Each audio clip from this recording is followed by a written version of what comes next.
Now he's in jail, and now his third administrative activity.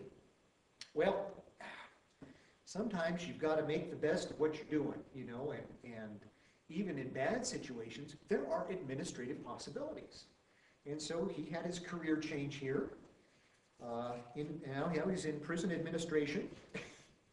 And we can read a little bit about this in, let's see, going to verse 39, or I'm sorry, chapter 39, verse 21. He's now in prison, and it says, "But the Lord was with Joseph and showed him mercy and gave him favor in the sight of the keeper of the prison." We can always be praying for favor of those who are over us. 22, "The keeper of the prison committed to Joseph's hands all the prisoners who were in the prison. Whatever they did there, it was his doing." Wow, he just suddenly become like prison warden. Only he was still a prisoner himself. And 23, "And the keeper of the prison did not look into anything that was under Joseph's hands, because the Lord was with him, and whatever he did, the Lord made it prosper." So here's another successful prison administration, or another successful administration by Joseph. But can you imagine his resume? How would he put together that? Well, let's see, I was keeper of sheep, but that didn't work out so well. Okay. Then I became Potiphar. You know, things were working pretty well in Potiphar's household, but, well, that didn't work out so well together. But, hey, I'm chief prison administrator. Oh, boy. That's a great claim to fame, isn't it? That will really get you the prime job and stuff. You know, the Lord has interesting ways. And the things that happen in our lives can somehow string together in the most unusual paths. And as you know, that was the case with Joseph. And things worked out.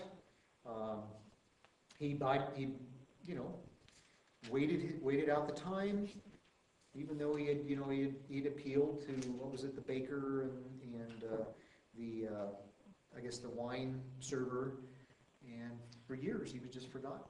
But he continued faithfully. And, you know, I think that's our charge as administrators, is we're going to be faithful to God first. Not just the people we serve with, but have that faithfulness with God. Finally, we could read in Genesis 41, 33 to 40, in those verses that, you know, Pharaoh has this dream. Nobody can interpret it. They finally think, oh, Joseph, he can do it. And they bring up Joseph.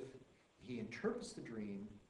And then he says something very interesting to Pharaoh. He gives Pharaoh advice. Notice the advice he gives to Pharaoh is not about he himself, but he dispenses wise advice, not to his benefit, but to the benefit of Pharaoh. And this is the advice he gives. "Now therefore let Pharaoh select a discerning and wise man and set him over the land of Egypt. Let Pharaoh do this, and let him appoint officers over the land to collect 1/5 of the produce of the land of Egypt in 7 plentiful years."